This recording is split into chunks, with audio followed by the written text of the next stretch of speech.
This content may not be suitable for all ages. Listener discretion is advised. I needed an escape plan. Unfortunately, this man was standing in between me and my bedroom door. I took my eyes off him for a moment to get my pack on. I buckled my chest strap and scrambled for my rifle. To my horror, he was in the same position, but his face was staring in my direction, and I swear I saw a smile. I started to edge to the side, but he stayed in front of me and the feeling got more intense. I started to grip my keys in the attack position just in case. From Disturbed Media, join your host, Chad, for true tales of horror, bizarre happenings, and unexplainable events. This is Disturbed.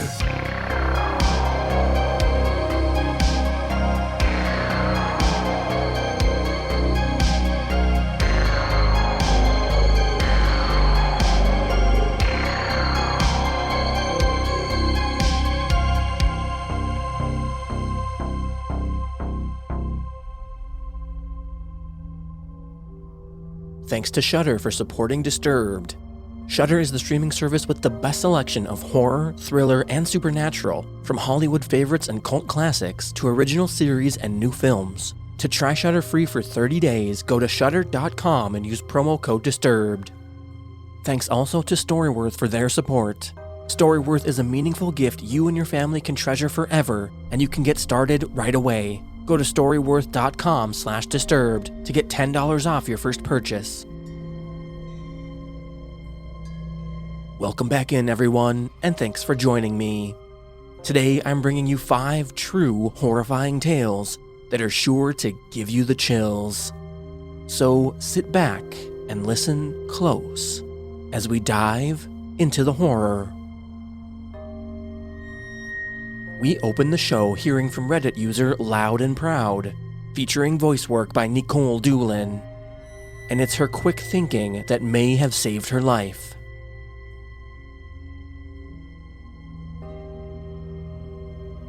In 2014, I moved to England from Canada to gain work and travel experience, and also to find myself.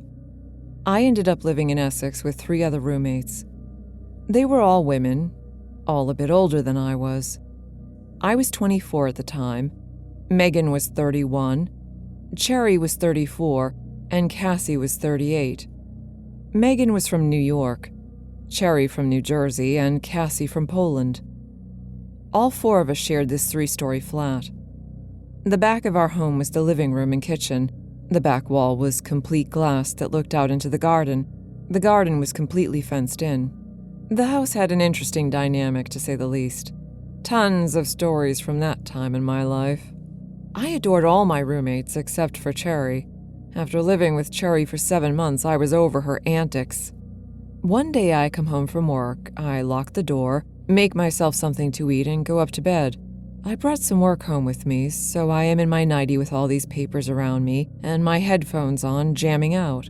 I had headphones on because Cherry was out to dinner with work friends. That meant booze, and then soon after, a tantrum was surely to come. I just didn't want to have to listen to her crazy scream crying. I am working away, completely focused until I feel something. I look up to see a man standing over me. I don't register it right away and passively say, "Cherry's room is on the 2nd floor," and continue to work. Cherry regularly brought strange men home. He doesn't leave. Again, "Cherry's room is downstairs. He then interrupts. I am not here for Cherry. A cold chill iced my veins. My fight or flight kicked in just then. I start surveying the situation. I look him up and down. He has a bottle of Prosecco in one hand and a knife in the other. He is about 5'10", wild, muddy brown hair and black eyes. He has a light blue polo shirt on, and one side of his collar is popped up, and a distinct Manchester accent. Once I focused in, I realized his eyes were black because his pupils were completely dilated. Shit! I was in trouble. I needed an escape plan.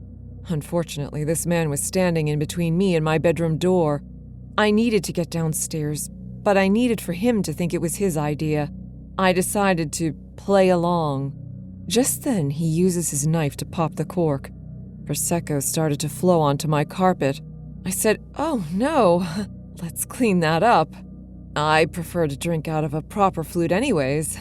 He nodded, replying, "Yeah, you're a proper classy bird. Let's go." I try to act as natural as possible. I try not to show that I am shaking all over and try to gain control over my breathing. We take the long journey down to the main floor of my flat, all 3 floors. He has the back of my nightie bunched up in one hand, and I could feel the point of the knife graze my back with his other. I was trying to playfully speak with him as we walked down the stairs. I couldn't tell you what I was saying. I was most likely rambling. I couldn't hear anything over my heart beating in my ears. We get to the bottom of the stairs, and there is a hallway to my left that leads to the front door. On my right, which is much closer to us, is the kitchen and living room. We make our way into the kitchen. I point to the cabinets that had the wine glasses. He said he knew where they were and started towards them. I now had the kitchen table in between us. It was time to run. I burst into a sprint down the hallway towards the door. My hands fumble over the locks, shaking and sweating. I swing open the door and see 2 men walking across the street. They must have been walking home from the train. There was a big train station in front of our home. I call out to them for help, and suddenly I am flung onto the ground. Little pebbles piercing my skin sent sharp pains where they jabbed. The intruder pushed me out of the way to run and escape. One of the men chased after the intruder, while the other said for me to go inside while he surveyed my home and to call the police. I locked the doors and I called the police. While I am on the phone with dispatch, I manically run around the house to double-check all the windows and doors. Suddenly, I hear a loud bang on my door. I inform the dispatch of the banging, and she informs me that police weren't there yet. I thought it might be one of the gentlemen who helped me. I go to look out the eye hole, and it's him, the intruder. He came back. He's banging on my door, screaming that I had his glasses and that he was not done with me. I absolutely freak out. The dispatcher attempts to calm me down, but I am losing my ever-loving mind. She then said, "They are pulling onto your street now. You should hear the sirens." I did, thank God. The intruder then blasts off. One officer jumps out of the passenger side while the car is still moving and chases after him. The second officer comes into my home, interviews me and the 2 gentlemen, collects evidence, takes photos. After some time of him being there, Cherry comes home and freaks out. Once the situation was explained to her, she said, "Oh my God, that could have been me." "Thanks, Cherry. It's all about you." The next morning, I am called in to identify a man they had in custody. I pointed him out.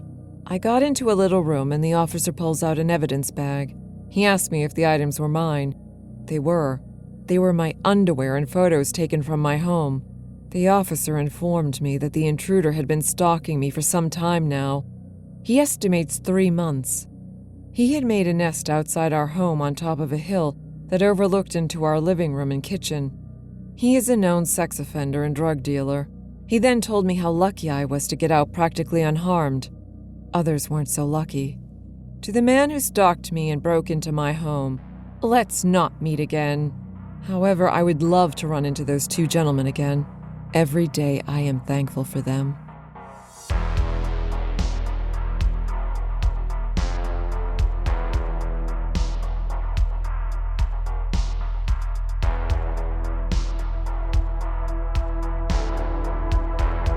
Next up, we hear from Reddit user Sunny Daymare, featuring voice work by Matt Bradford. And we try to survive the alley.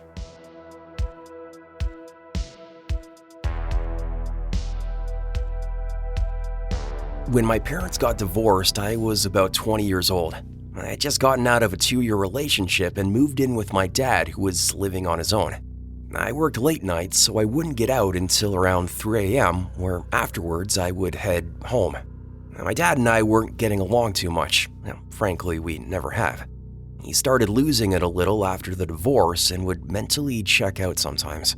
I'd come home and see him just staring at the TV with nothing but white fuzz on it, and I would ask him what the fuck that was about.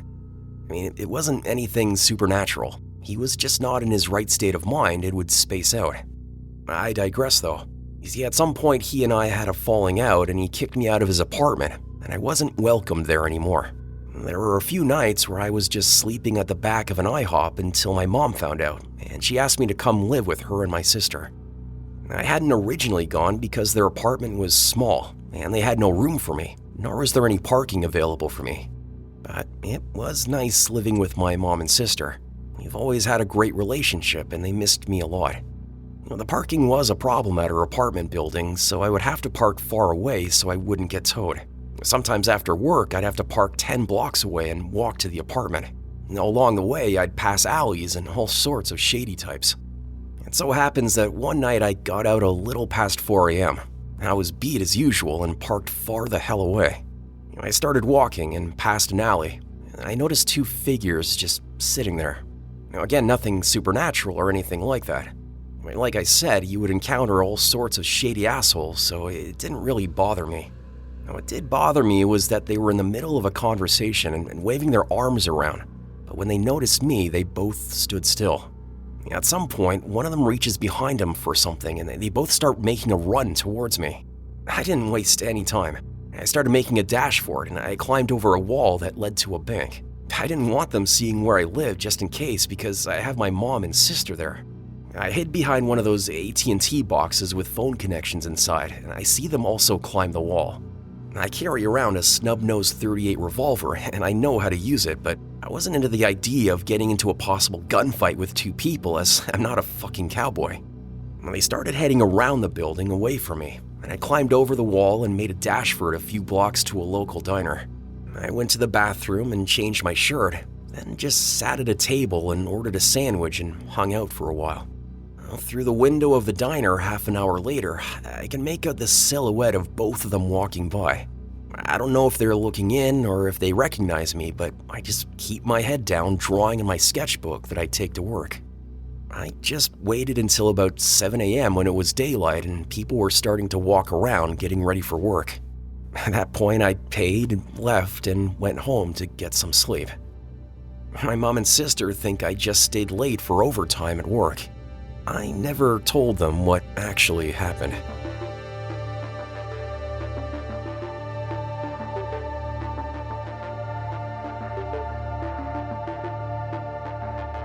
If you're listening to this show, you almost certainly enjoy horror. Now, we bring you the audio element, but sometimes you want even more, and that's where Shudder comes in. The streaming service with the best selection of horror, thriller, and supernatural movies, series, and originals. Now, one of the really great things about Shudder is that you have unlimited access to play their entire catalog of shows and movies on all your favorite devices: iPhone, iPad, Xbox One, Amazon Fire TV, Roku, and Android devices. You name it, you can use it. And the best part of all is the price. $5.99 a month gets you access to all of it. You can head over and binge the latest seasons of Creepshow and Slasher, both available only on Shudder. Or how about the new exclusives this month? Nicolas Cage in Prisoners of the Ghostland and killer shark movie Great White. And I'm really enjoying Behind the Monsters, which is new every single Wednesday and discusses the origins of your favorite modern movie monsters. Shudder is really great, and if you love horror and you're familiar with Netflix, then you will love what Shudder has going on. I love it when I go into the app and I see something new and different that I didn't even know about every single time. And it's not just horror, but supernatural and thrillers as well. So get started streaming the best horror, thriller, and supernatural content. To try Shudder free for 30 days, go to shudder.com and use promo code DISTURBED. That's SHUDDER.com with promo code DISTURBED to try 30 days for free.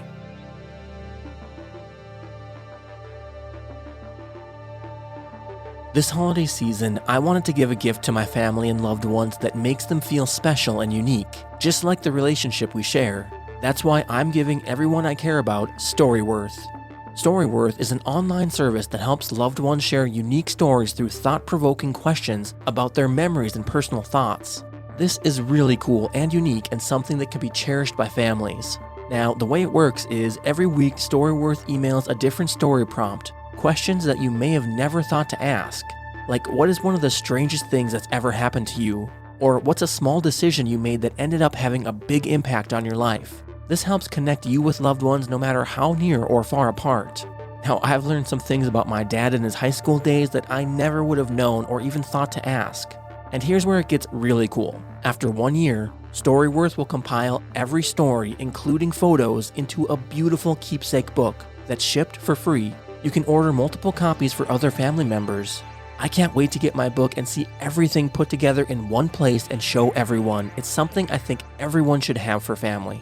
Stories and memories are what live on and what really count, and Storyworth really brings it all together.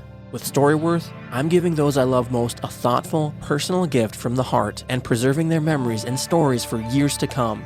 Go to storyworth.com/disturbed and save $10 on your first purchase. That's storyworth.com/disturbed to save $10 on your first purchase.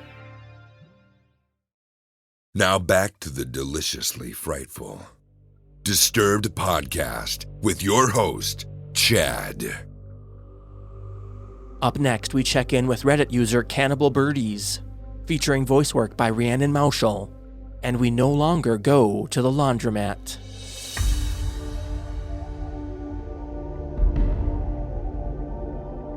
A few months ago, I, 22, was at the local coin laundromat. I went late because I had been studying, around 10 p.m. The laundromat is pretty small, closer to the edge of the beach town I live in. The town is pretty well known for drifters and people experiencing homelessness. Most people are friendly, and there is a lot of drug use, but I've never really felt scared. Everything was fine until I went to move my laundry to a dryer. I was listening to music on my headphones, but not super loudly. Suddenly, I just got the feeling that someone was watching me. I can't really explain it, I just felt the presence. I turned around and there was a man standing just a few feet away from me. He was a white guy with pink hair, wearing a full face mask, like a ski mask, a hoodie, gloves, and sunglasses, even though it was dark out.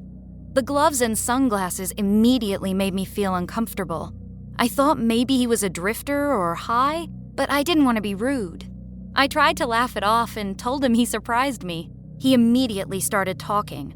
A lot of it was disjointed and just didn't make sense. He was talking about coming up from Brazil to bring his brother money to get a classic car. None of it made much sense, but he would ask me questions and wait for me to respond. So I tried to just play along. I still thought he was probably just high or something, but he was standing between me and the only door, and I started getting this gut feeling that he was blocking the door on purpose, not just accidentally as he talked to me. He was getting closer to me as he talked, and the feeling got stronger. Logically, something was off, but mostly I just had this feeling in the pit of my stomach that I needed to leave and keep him talking until I could. I started to edge to the side, but he stayed in front of me and the feeling got more intense. I started to grip my keys in the attack position just in case. He talked more and then backed off a little. He took off his backpack, which was a child's unicorn backpack, and set it on a nearby dryer. I looked over to the door for just a second, and when I looked back, he was pulling something out and holding it to the side behind him where I couldn't see it. But I did see what was in his backpack. Duct tape. Instantly, it was just like an alarm went off. There was no more worrying about being rude, no more second-guessing myself that he was just off but harmless. It was like this cold, numb dread just washed over me. I almost felt calm, like I knew the next steps, knew I had to do something. Time seemed to move in slow motion, and he turned back to me, not saying anything anymore, and took a step forward. I gripped my keys as tightly as possible and tried to mentally prepare to fight. I remember being afraid that I would move too slow or be too weak, like in a nightmare. But all of a sudden, the door to the laundromat opened and a woman walked in, barely even looking at us as she went to get her laundry. It was like a scene in a movie, a moment of intensity just interrupted by something innocuous, and suddenly it's over. He just turned, got his bag, and left. I was so scared I just stayed there a minute, until I could get my laundry and just go home. I didn't report it. I never knew what to say since nothing had actually happened. But when I think about it, I think the scariest thing is that he left as soon as someone walked in. If he was just crazy, it wouldn't have mattered. I think a stranger's laundry timer saved me from something terrible. I don't go to the laundromat anymore. I joined a laundry service. The extra cost is worth it to never go back. So, to the man with the pink hair and the unicorn backpack, let's not meet again.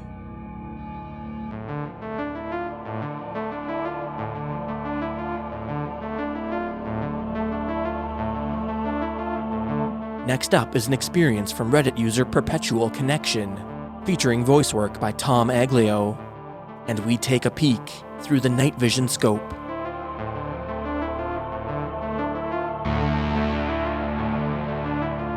I'm a hunter. I like to hunt wild boars specifically.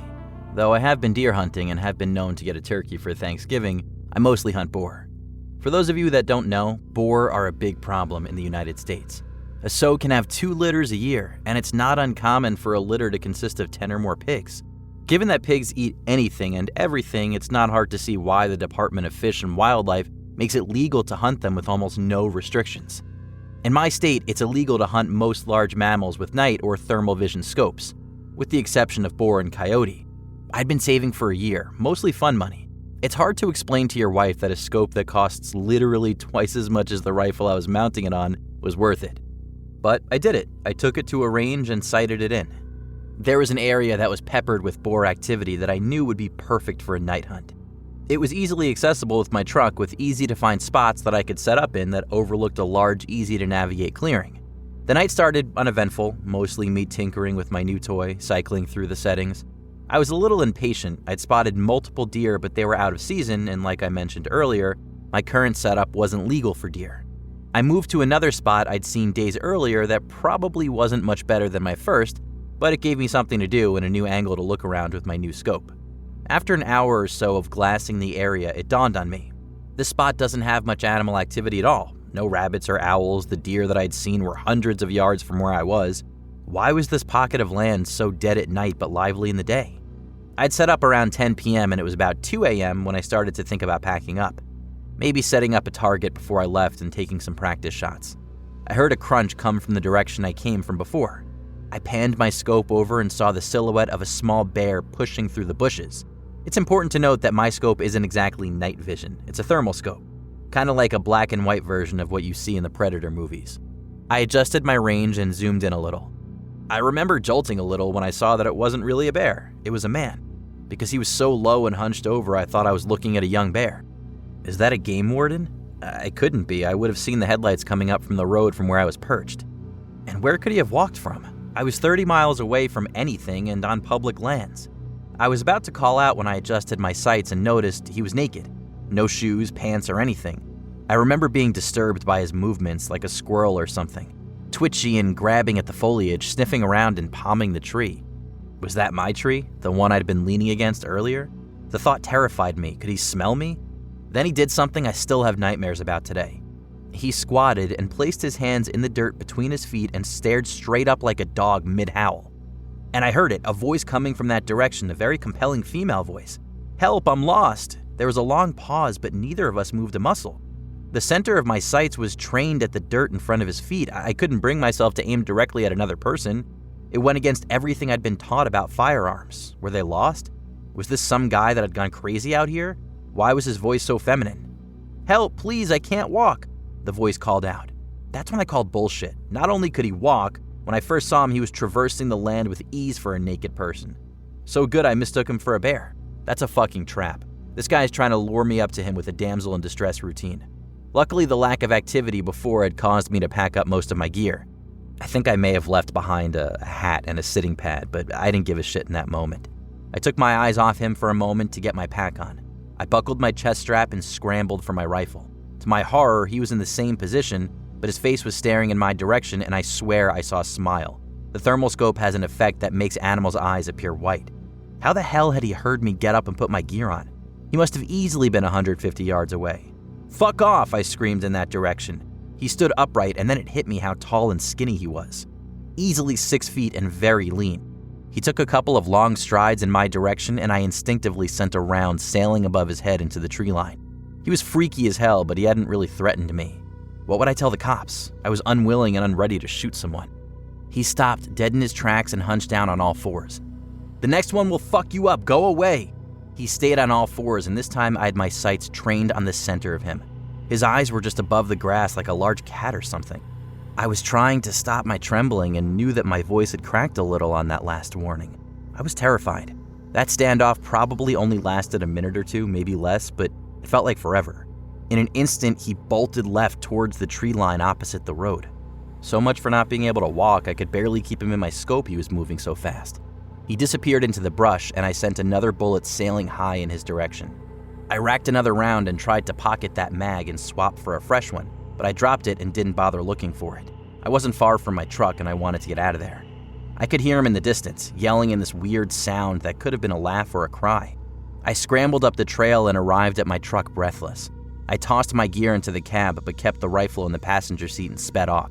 For the longest time, I told that story from the perspective of having spotted some deranged crackhead living off the land like some kind of caveman. I reported it to Fish and Game, but all they did was scold me for hunting at night alone. Never received an update. It wasn't until I told this story at a camping trip that my nephew told me about wendigos, rakes, and skinwalkers. My story scared the piss out of him because the spot we were camping was technically the same forest I'd seen the bastard, just 50 miles east of it. He was so spooked his mom, my cousin, had to take him home. She was really pissed. I've gone down the rabbit hole on these scary stories. I'm not saying what I saw definitely was a wendigo or a skinwalker. I'm saying that if such a thing exists, I may have dodged quite the bullet that night. Or maybe it was just a tweaker being Donnie Thornberry in the middle of the night. Either way, thought I'd share.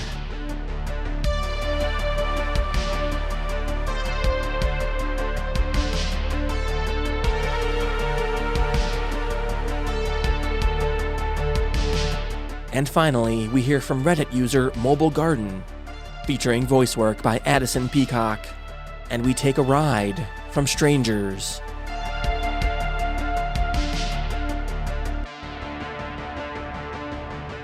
I'm 57 years old now. This is a memory that never goes away, never fades. In 1986, I stopped in Topeka, Kansas on my way back from working in Yellowstone National Park for the summer. My friend had also just graduated from high school a few years before and had moved to Topeka with his parents. I stayed about a week. His parents invited me to stay an extra day for their family reunion before I headed back home. We drove way out into the country for their family reunion in his old beater car and spent all day with his extended family. In the late afternoon, we made our way back to Topeka in his old beater car with the broken gas gauge. We ran out of gas. He said we were probably 6 to 7 miles from the nearest gas station, pre-cell phone. We were trying to figure out what to do when suddenly a van with no windows pulls over and asks us if we need help. When you're young, you think these things just miraculously happen for you. When you're older, you know better. We tell him the van ran out of gas. A friendly enough man offers to take us to the nearest gas station. We get in the van to discover there are a total of 3 men in the vehicle. There are no seats in the back. We're just sitting on the floor of what appears to be a work-type, beat-up older model white van when we clearly hear the men discussing doing us harm. The driver says he knows a good place to go. The other man in the passenger seat eyeing me agrees he's in and nods approval. Only one man sitting nearest us says he's not in and doesn't want to be involved in this at all, that he's got a baby now and he's not cool with this, that he doesn't want any part of it. The driver and passenger seat rider said something under their breaths I couldn't hear. There was an angry silence while the driver thought this over. In my mind, I prayed one word: help. My mind felt like I was stuttering thoughts. Part of me was in denial, another part in shock. Fear hadn't even set in yet. Just like a jolt to the system of an unreal horror happening to someone else, because an hour ago I was completely safe without a care in the world. And now the absurd idea of someone raping me. Yes, I was acutely aware raping me and murdering us both were what they would do. And leaving us somewhere nobody would find us. Those things were flipping through my mind. Have you ever been to Kansas? Lots of lonely, godforsaken, desolate roads to nowhere. If at this point the third guy changed his mind or simply said just let him out first, I wouldn't be sharing this with you right now. They stopped talking to each other. They had never spoken to us at all from the moment we entered the van. My friend and I didn't speak to each other. We were afraid. I could hear the clanging, rattle-trap van's noises and the tires on the road.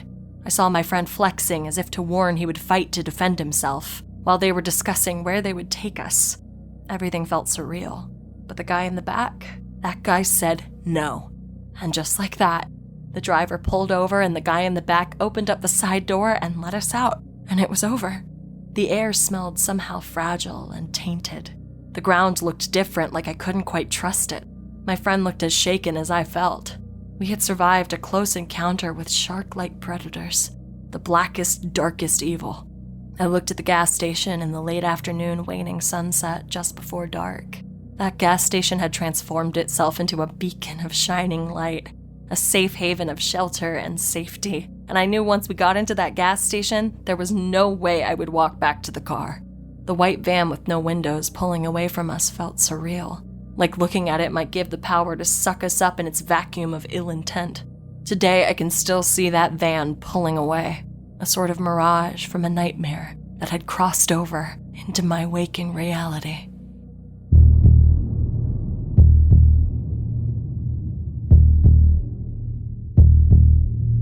If you'd like to get your story on the show, we have several different submission options available, and you can find them all at disturbedpodcast.com. Disturbed is an independent production, funded through advertising and your support. And if you'd like to support the show, you can get early access to our premium feed, featuring ad-free listening and bonus episodes. Visit patreon.com/disturbedpodcast to learn more. And we have quite a few new supporters to shout out.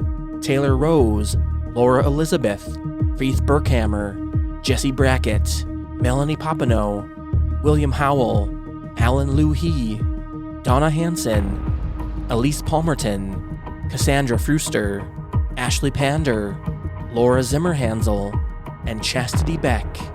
Thanks everyone so much for supporting the show. Music by Carl Casey at whitebataudio&co.ag. Thanks for listening. We'll be dark next Thursday for Thanksgiving, but we'll be back the following Thursday with a brand new episode. And stay safe out there, y'all.